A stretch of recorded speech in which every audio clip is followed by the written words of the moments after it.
Hi, this is the Social Jello with Angelo show. My name's Angelo. I'm a social scientist, surfer, martial artist, and a whole lot of other things. Coming to you live from Kasai City, Japan, the Social Jello with Angelo show. What's up, and welcome to another episode of Social Jello with Angelo. As you saw in the title, should Judo honor BJJ ranks? Well, to have this conversation, I brought in 5th degree black belt in Judo and Judo coach Barron Shepherd. And he's also a black belt in Kajikembo. If you don't know what that is, it's a Hawaiian martial art. And at the end of this episode, you can check out an episode with John Hackleman, UFC coach, Chuck Liddell's coach. I have a conversation with him about his background in Kajikembo and how he brought her into the UFC. Next, we have Andrew Kinchen. Yes, sir. You got it. Yes, nice. 1st degree black belt in Brazilian Jiu-Jitsu, coming out of the Carlson Gracie lineage. Now, I brought these guys in because, as I was telling them off camera, and I'll tell this story on camera because I kind of wrapped it up halfway through. When I first started doing martial arts, it was a long time ago. I'm not going to go through my whole martial arts journey. If you've seen the show, you already know it. But when I got into grappling was when I was about 25. I was getting into MMA, and I went into a Gracie Baja program at my university, and I started training with no gi. So there was no belts. We'd go in they asked us to wear exercise clothes. They said, please no street clothes. So we had something for what I'm wearing right now, like, gym shorts and a gym shirt. And we just go over grappling techniques, a few self-defense techniques, and then they'd have us free roll or focus sparring at the end of each class. Did that for a few years, came to Japan, got further into MMA, and started doing something called submission grappling. And I was surrounded by guys who had backgrounds in judo. Some guys had backgrounds in catch wrestling. Some guys had backgrounds in this weird thing called submission wrestling in Japan. I really didn't know what it was, and I really didn't care because, again, the focus was using it for MMA. And they knew what they were doing, and I was happy. Still kept doing that for another 10 years. So now we're like at 10 years, and I finally have a Gracie Baja place open near my house. And I go into Gracie Baja fresh off the street from their eyes, and I say, hey, I'm looking for a place to roll. I have a fight coming up. Is it okay if I sign up? And they say, yeah, sure. And I told them, well, what's your background? I'm a Kajikembo instructor. I'm an MMA coach. Been doing this thing called submission grappling for the last 10 years or so. Been doing MMA for 15. What do you want to do? I just want to get ready for my next fight. And they said, they slap a white belt on me and say, let's get started. And their rules were I couldn't free spar until I had 3 stripes on my white belt. So that was the only contention I had. I'm like, all right, guys, I don't want to step on anybody's toes. I have a fight coming up in 2 weeks. I need to free spar. And in your contract, you're saying I can't free spar here and I can't free spar out. I'm going to have to break a few rules here because I have a fight coming up. And they're like, all right. We're going to work something out. Don't worry. We're going to let the black belts know, and you can free spar with the black belts after class. Oh, cool. So I was free sparring with them, and not to toot my own horn, I was tapping black belts. They would tap me. It's the game. So that's where I was at. I'm not trying to say I was at black belt level, but I could keep up with them, and it was an exchange. Then a judo black belt came in, and they slapped a blue belt on that guy within the first week, and he had a purple belt within 6 months. Like, all right, I guess they honor judo ranks. And so the reason this conversation is being had is because what I saw happen in Japan. One of my training partners was what I will call a true white belt. Never did anything in his life, never did any martial arts.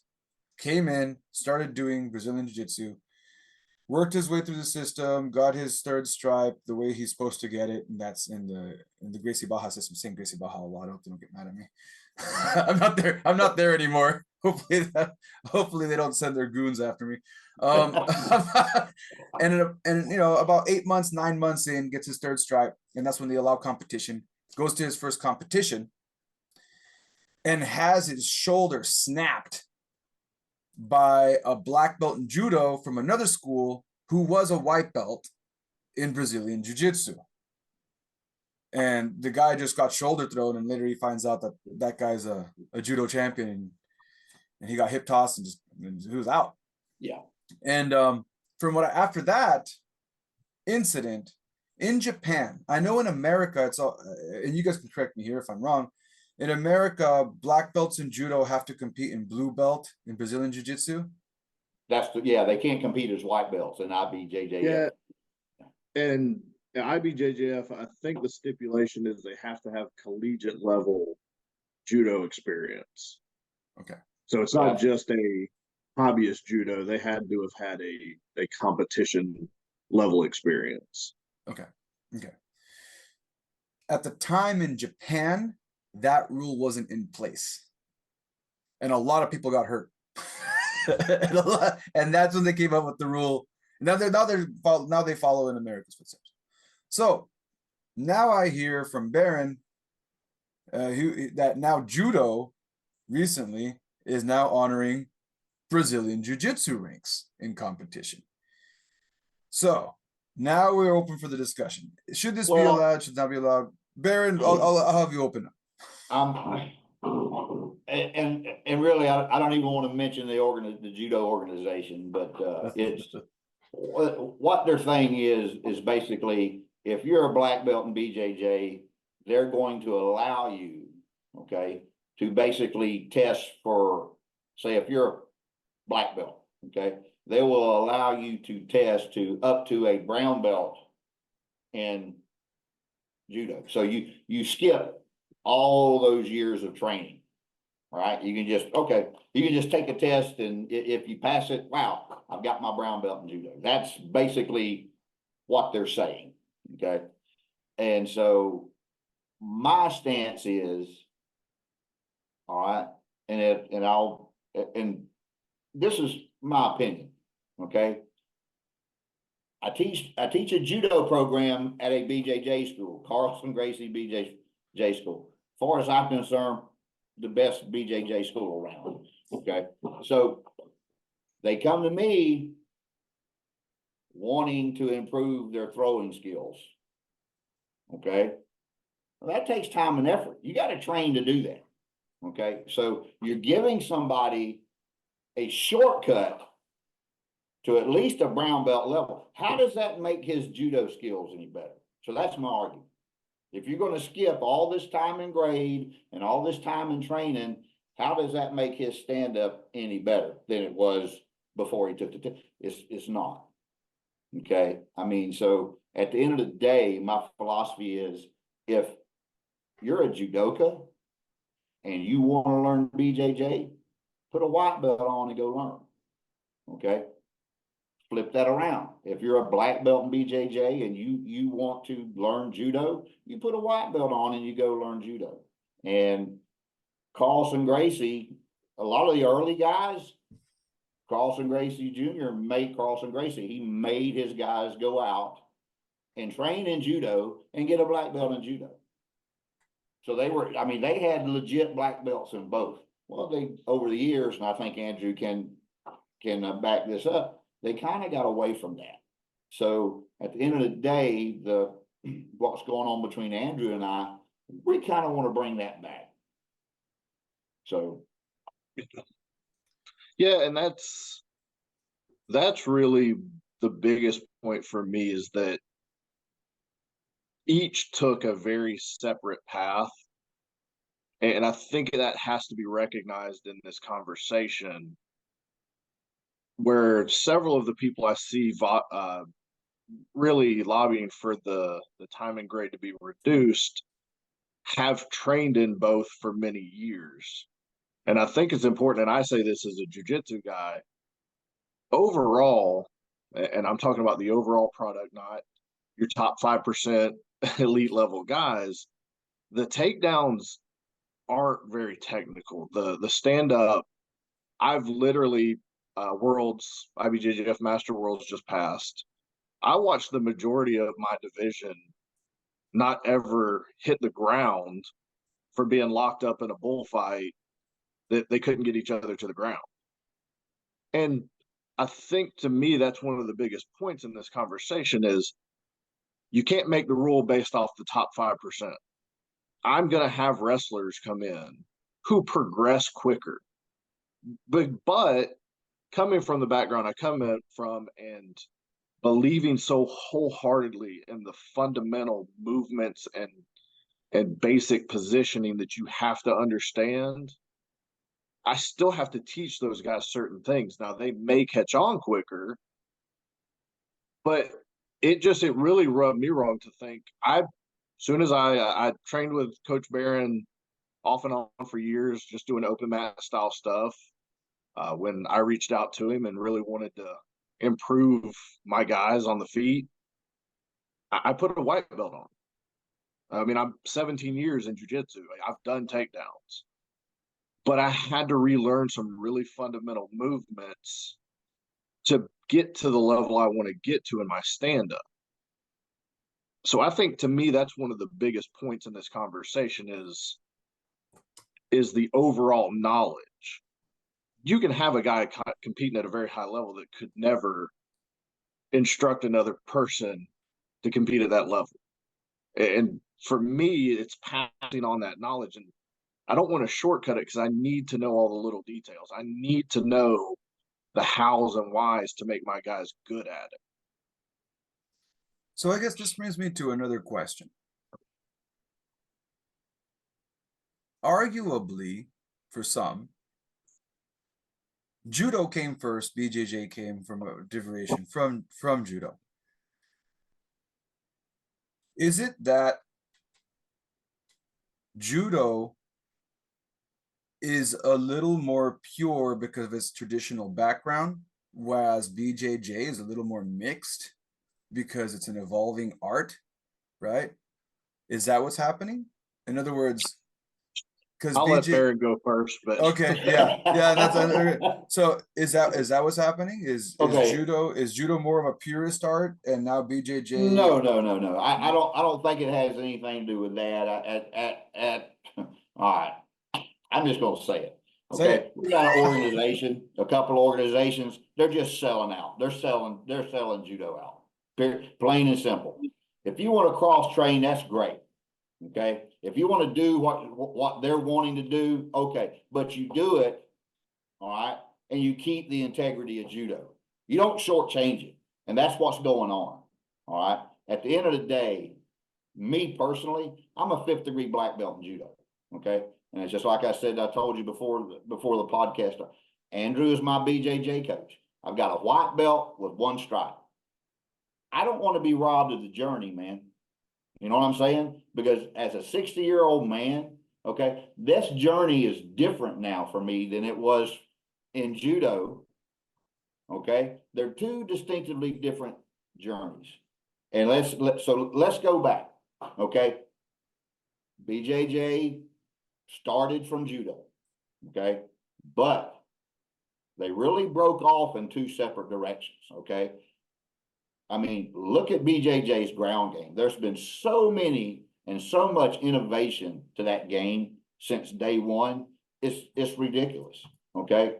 And Judo, even though the basic newaza is there, all right, the innovations in the newaza is not to the extent that it is in BJJ. All right. Well, but all our innovations have come from the stand-up. Okay.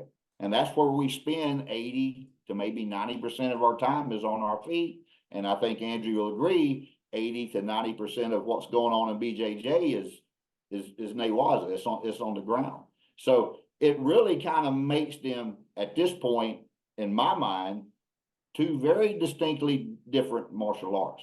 And for some organization to say, well, BJJ and Judo are basically the same, that's an oversimplification, and it's an insult to both BJJ and Judo. Okay, because they've got their uniqueness, and it's enough to make them 2 separate styles totally. Okay, I mean, what's next? Old school Judo, there's punches and kicks in Judo. So are we going to let karate guys next come in here? Well, hey, if you take this test and you learn all the Japanese terminology, and we'll give you a brown. I mean, is that going to be next? You know what I'm saying? So it's like, hey, we have our own unique identities, and I don't want Andrew to fast track me at 60 years old. I don't want to be robbed of this journey. And I don't, and you know, and I'm his judo coach, and I'm thinking he would pretty much tell you this something. He doesn't want to be robbed of his judo journey either. Well, and I think the end of what Barron said there leads to a whole nother conversation, but that's one of my biggest fears is the Pandora's box you're opening, where we've got guys near us who have no, the best way to say it without going into it, but there's no traceable journey in certain martial arts that they're claiming these levels in, and those guys hide in their own shadows and they don't get outside, they don't compete. But you're really opening Pandora's box in that aspect, because if you take it, and we have to talk about, to me, the average student. Again, we can't take the top percentage. Yeah. If you take a mid-level jiu-jitsu player and a mid-level judoka and put them on their feet, who's going to throw who? You put them both on the ground, who's going to submit who? The arts have specialized in the rule set that they operate in. And you see a lot of high-level judoka pulling off submissions. Of course, they're training them. But the footage I see, and actually I'm getting ready to enter my first judo tournament. But you're not seeing these judoka play a lot on the ground. The rule set is such that they know that they can stall out, get back to their feet where their game is specialized. You see jiu-jitsu guys pulling guard. They want to get to the ground quick so we can play in the rule set that we've been taught in. And I think that's, to me, the biggest thing that we kind of talk about is you're oversimplifying, like Coach Barron said, but you're taking the top 5%, whatever you want to call it, and laying that across everybody. Are there black belts in jiu-jitsu with wrestling and judo and all these backgrounds that can get better quicker? Absolutely. But that's a trained coach watching those things and making those adjustments, and you're really taking away from a part of it. To me, is competition success does not dictate knowledge. And I've got a Division I wrestler come in, and just because he can blast double all my white belts and hold them down doesn't mean he deserves a blue or a purple, or his physical and or other abilities should only enhance what I hope to teach him and bring him to. I've not fast tracked anybody, and like Coach Barron said, like Coach Barron he's written books of knowledge, but there are certain things as his jiu-jitsu coach I want to see him master before I move him through the ranks, and I have those same standards for everybody. I don't care if you can jump into a tournament and win. It's an added bonus, makes the social media look great, but I don't care about that part of it. I don't care what somebody says we rank or how good our guys are. I want to know that fundamentally, when my guys hit certain points, they understand and can tell you how things work and why they work. And then you, excuse me. So Barron brought up an interesting point about one of the qualifications. So you learn the Japanese terminology to get rank, which I think is hilarious because I live in Japan. I just told you. I live in Japan. So I came from doing BJJ for 5 years in America, never ranking, because like I said, I just came in for the no-gi class. And when I came into Japan, I was learning Japanese. So I had to relearn, how to work my day-to-day, how to order a bowl of rice at a restaurant. I'd say hamburger. They have hamburgers once in a while. I had to learn how to speak, and then when I had to learn the terms. I had to learn quote unquote judo terms, not because they're judo terms, but just because everything's fucking Japanese. So like things like things like akisagatame. Everybody needs to speak the same language. Somehow, So like I had all these terms that I learned, but they weren't considered judo terms. They're just out here. They're just grappling terms. Yeah. So it is kind of weird that what you just said. Not that I'm agreeing or disagreeing with her, because I'm trying to stay neutral in this conversation because I don't have a black belt in judo. Right? I have a brown belt in Brazilian Jiu-Jitsu and a black belt in Country. So I'm trying not to be biased towards either side. Exactly. So like, this is a discussion. I think a great point you made though is the no gi versus gi. Yeah. Now, I'm a fan of both. I train both. I train with my guys. But I think even at this point, most people would say those two have started to take different roads, because I can tell you a guy like yourself who's done a ton of no-gi, he's probably going to be successful in a gi class. But how can I, in my opinion, legitimately hand you a new belt if you don't know gi grips? It's a different world. I've got, again, wrestlers who look like cats walking around with socks on once you put a gi on. There's different grips, there's different holds, it slows down. So to me, that's even a closer relation. They're both grappling arts, they're both jiu-jitsu in a form, but you've diverted from what one is compared to the other. And I think that even more exemplifies kind of where we're going with this. Is it's Well, Go ahead, but how do you raise the bar? If you start out, we're gonna make it easier and easier for you to get. You're not raising the bar technically, okay? So and to me as a whole, okay, because I love freestyle judo, Kodokan judo, IJF rules. I mean, I love everything there is about judo. Okay. Andrew and I both watched several of the Olympic judo matches together this past Olympic. But, and so I'm thinking you've got to figure out a way to continually raise the bar as opposed to doing things to lower the standards or make it easier for somebody. Okay. Nobody at the end of the day respects anything that comes easy. Okay, there's no respect there. In that, just like Coach is saying, look within judo, freestyle, Kodokan, IJF. All of this wraps up into something that, and I don't think Coach Barron and I have even had this conversation. The organization that has brought up this rule, I can go to their app right now and study the test.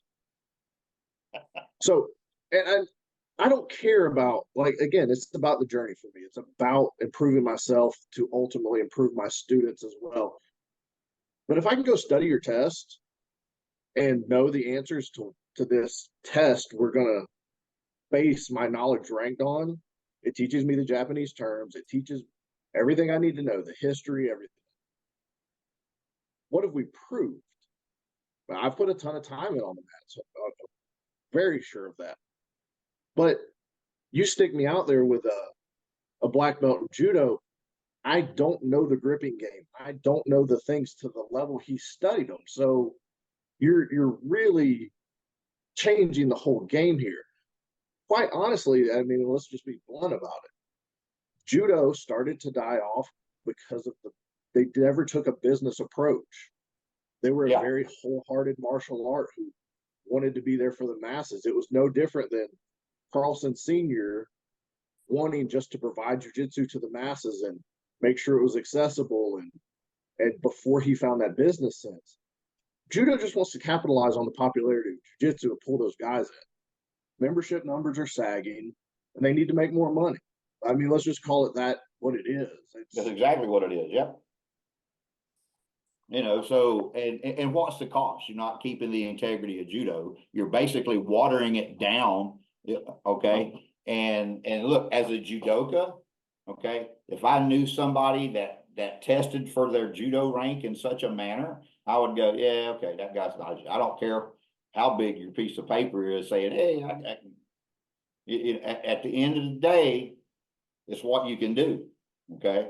And if you don't know how to throw, that's going to stick out more than a guy that does know how to throw. All right. Well, So, I mean, and you look at it, we've hosted over a year, we've hosted judo scrimmages in a state that has a pretty good population of judoka. You can very clearly tell what school people come from. We've got a couple schools, they do jiu-jitsu and judo. Really well-rounded students. We've got a couple schools who only specialize in judo. Well, again, we talk about what type of judo are they practicing? Well, it's the more common Olympic, IJF. They have good throwing skills. They hit the ground, you see a steep decline. They're jiu-jitsu 40 years ago. I mean, they just didn't evolve. They don't do it enough to be as proficient as guys who train it several times a week. So to hope that the overall population has an equal, yes, I would love to pretend that even myself coming up through the ranks in jiu-jitsu, that we did these really technical stand-up sessions.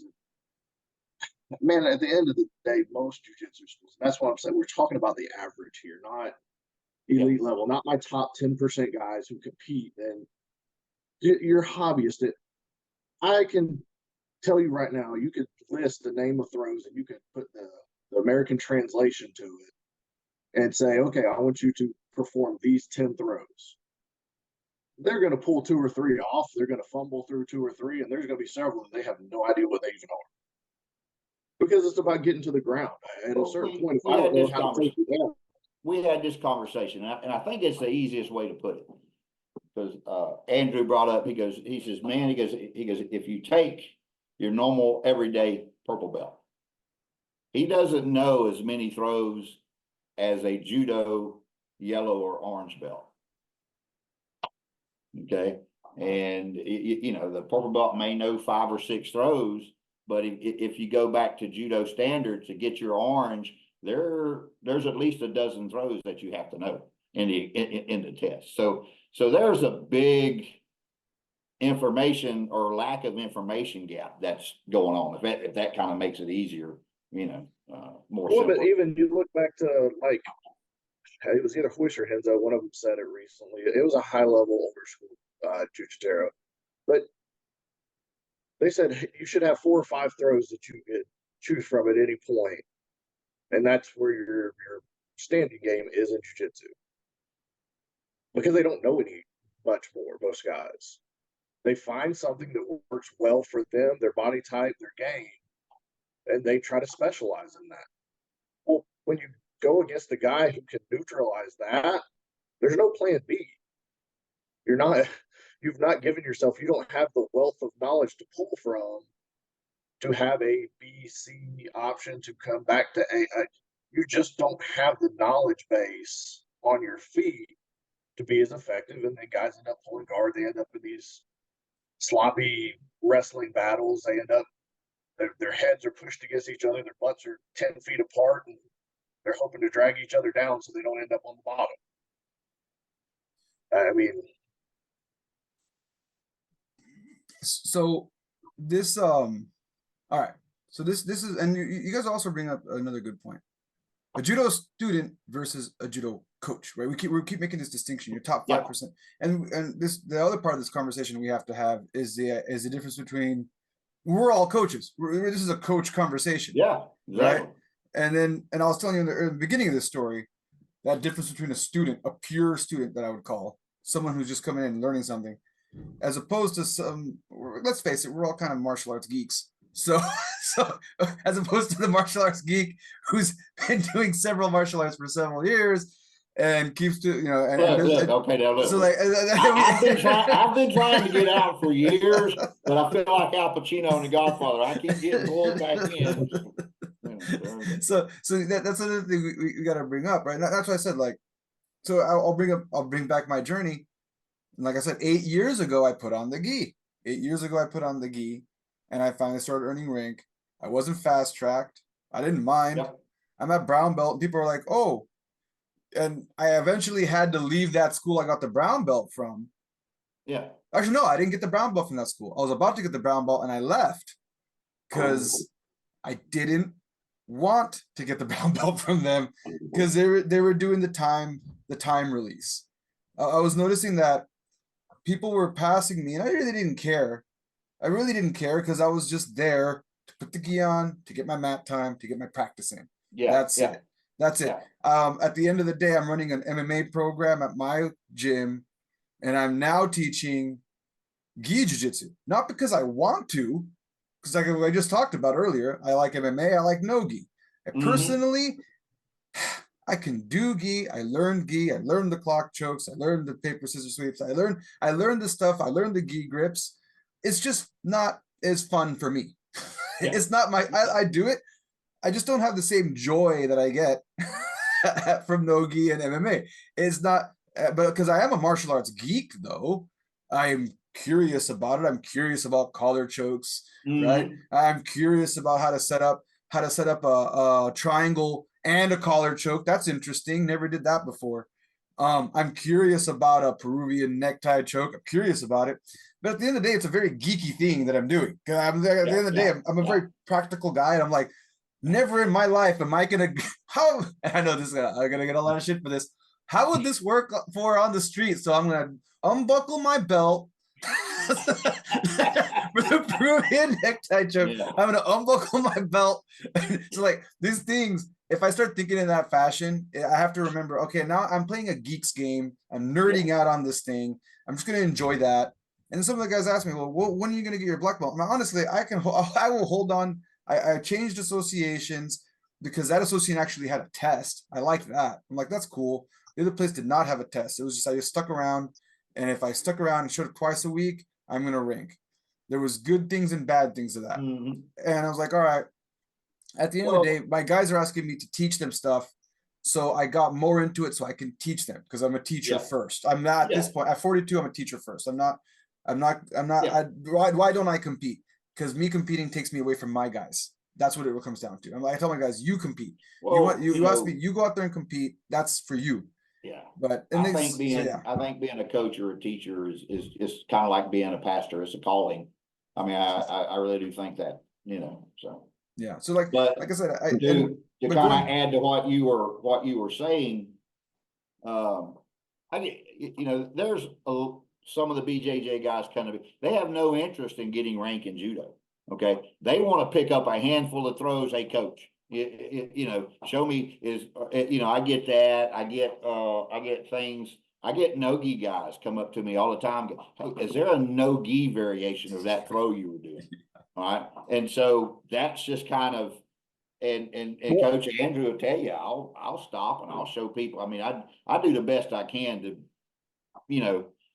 and that's how it started. Everybody that asks for help. Go ahead. That's how it started with me. A couple of jiu-jitsu guys would go to Coach Barron on Friday nights when he had an open mat. We'd pick up a couple of things. When I first called Coach Barron, I literally told him, I don't want a judo program. I want a judo throws for jiu-jitsu. And being a coach and being in that situation, over the first little bit of time, I went, this isn't going to work. I don't know why this throw works. I don't know how this entry works in the transitions. Just because he showed me an Uchimata, why does that Uchimata work? Why are the grips the way they are? And it evolved into, okay, we got to do this thing ground up. Let's do it the right way and build the building blocks. Instead of teaching me a couple puzzle pieces I can stick in there, let's really start to build a program and go through this thing the right way. But I had the same realization. I came in going, I told Coach, I don't want a judo program. I don't want belts. I don't want I'm going to have jiu-jitsu guys who want to learn some throws, who want to add to their stand-up game. And he didn't fight me at first because I think he knew I was going to come across the conclusion on my own. Okay, let's do it. So he shows me some Well, throws. you can either, you can attract more flies with honey than you can with vinegar. So, and then sometimes you just set people up to trap them. So that's just, that's what you do. So I mean, you just dangle a little bit out there and go, okay. And then you see, all right, well, they're starting to feed more and more off this. So, then you start showing them the different layers and I mean, and it's work. We've got some that just, they come in, man, they want their rank in judo and they want to learn everything there is, they're totally geeking out about it. But then you got guys on the other, they don't care. Hey, how did they'll see me do a throw in class and they'll come up later and it's almost like, can you show me how to do it? Yeah, because they don't want anybody to know. Yeah, I mean, so it is what it is. So it's, but I can say in our school alone, we've got 3 schools that are all sister schools within a close relation. There are 3 jiu-jitsu black belts who have all put white belts on, because we know that fundamentally we're not in a place to accept any other ranks, because knowing their standards and their set curriculum to be certain belts, can I beat one of those belts? Maybe. But just because I can beat him doesn't mean I have the same knowledge. And again, that's the road we're on, where you're really blurring this line between, can you win, or can you describe and teach and pass on some of this knowledge? Now, it's a really big thing for me because I love to be a coach. I love to help my guys. Just like you said, I've many times foregone my own training to stop in the middle of open mats to go help some guys with something that they're doing instead of getting my rolls in. It takes a different personality to accept that. I've always said, and I'll stick with it, it takes a selfish person to be a high-level competitor. You have to look after yourself if you want to get to that level. So, I mean, all of those things exist, but having that same mindset, Coach Barron and I, 30 times a day, will be sending videos back and forth, and it's the same throw 30 different times, but it's all the different intricate details of the footwork and the gripping and all of the reasons that lead to the throw. And that's the thing. You have to be careful, because this is what it's an overgeneralization and oversimplification. It's okay. If you have this mentality, which it seems that some have, a throw is just a throw. No, it's not. Okay. At the end of the day, you're part sniper. I mean, your footwork has to be exact. You got to step at a certain spot. If you're an inch out, that throw is not going to work.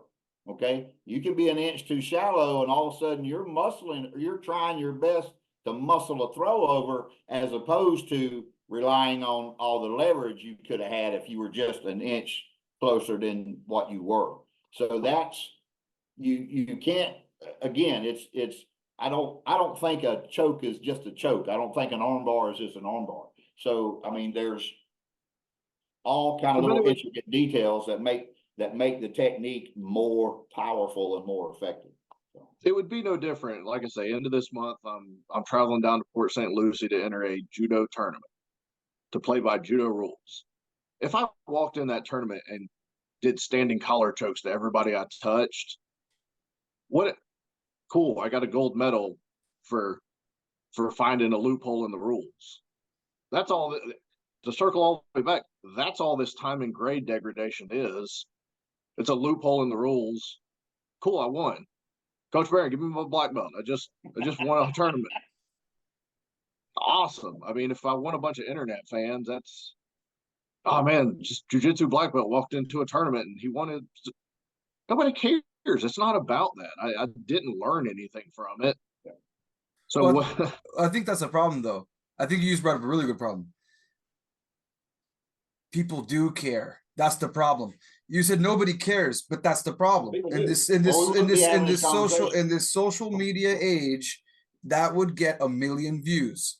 If you went in there and you titled that YouTube video or TikTok video, BJJ guy crushes judo guys at judo tournament, you will get 1 million views and 1 million BJJ guys saying, I told you so, and a bunch of likes and shares and a lot of attention. And if attention is what you're looking for, and going back to what I said earlier, we're having a conversation about students versus coaches, right? That's why I'm not in a hurry to get my BJJ black belt. I got my goal. I have my teacher certificate under a lineage that I respect. I have a test. I put together my curriculum and had it vetted by a UFC veteran, by someone who works with him, right? So I have what I needed to teach because I'm a coach first, a student second. I'll always be a student, but the goals of a student are different. And like you said earlier, a competitive student, maybe we're all coaches here. So we all feel and we all kind of agree, yeah, from a coaching perspective, it's not right because I don't, like you're saying, you don't have the knowledge of a black belt in judo to teach. I don't have the knowledge of a black belt in Brazilian Jiu-Jitsu to teach. I still need the guidance. I still need someone with more knowledge than me to make sure I'm teaching correctly. Well, but a competitor has a different, like you were saying earlier, you got to be selfish. We don't have time. We're wrapping up the podcast. That's a different topic about how, I've said this on the show before. Michael Jordan got mad at his friend when he lost a chess game. It's not even basketball. Didn't talk to him for a week. Sociopath. Complete sociopath. Yeah. But you kind of need to be a sociopath to be a champion. So, and when you have that, you end up in situations like the one we're talking about right now. They're like, oh, we should own the rings. And people go, yeah, what? Because I mean, if that trophy is all you want, then we're talking about a different goal. As a good coach, as a good teacher, you want your students, the people that you train, to be better than you, right? I mean, it's really the most unselfish thing to do is like, hey, I'm putting time and effort into this person because I think this person has potential. I think and then there's those ones you really take, you want them all to go out and do well, and not just in what you teach, but you're hoping that through osmosis, they can all go out and do better in life, right? So that's where we're at as coaches. So when we see things like we see, okay, that it's, I mean, this is really this reciprocity initiative is what I've taken to calling it. Okay, the second you start, the integrity is just not there, not in the way that they're wanting to do it. Okay.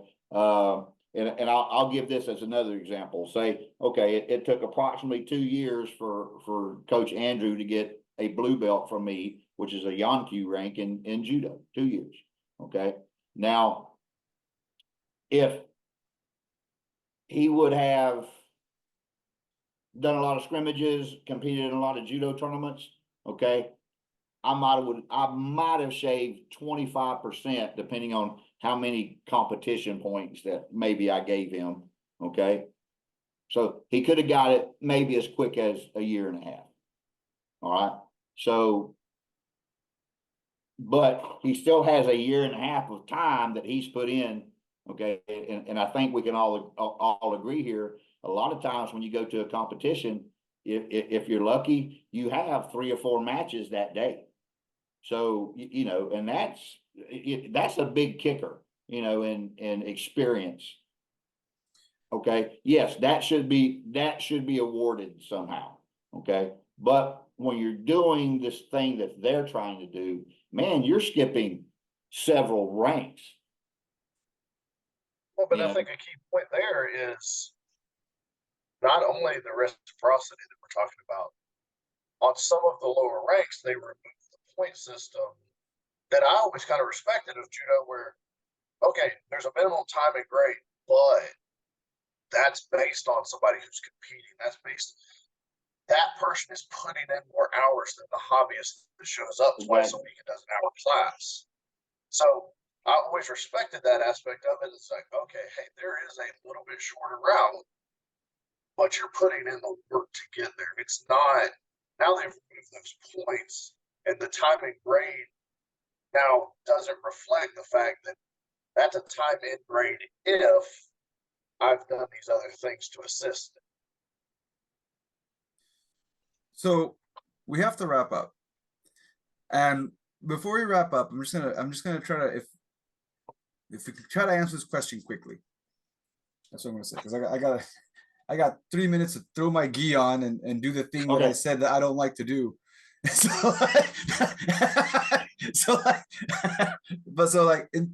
My thing, what would be a compromise? So for those people that are very good, okay, so there are those people that, like I said earlier, I started the story off with my friend who was a white belt, went up against a black belt in judo, and they had to acknowledge that in competition we can't be throwing black belts in judo in the white belt division. Would something like that work well for judo, or is judo so different that that wouldn't work? It works better for Brazilian jiu-jitsu because of the rule set, but the other way around, it doesn't work that way because, like you said earlier, Brazilian jiu-jitsu just doesn't have the throws. Let's just be honest. I mean, a judo competition ends on the throw. Yeah. So I mean, you know, so if your stand up ain't there, you're okay. Yeah. So in other words, so like maybe that's what's going on here, right? The one way is true, but the other way doesn't work because what you just said. So like if you had a black belt in Brazilian jiu-jitsu, well, I don't know. Again, we're trying not to talk about the 5%. Yeah. We're trying not to talk about the 5%. Yeah.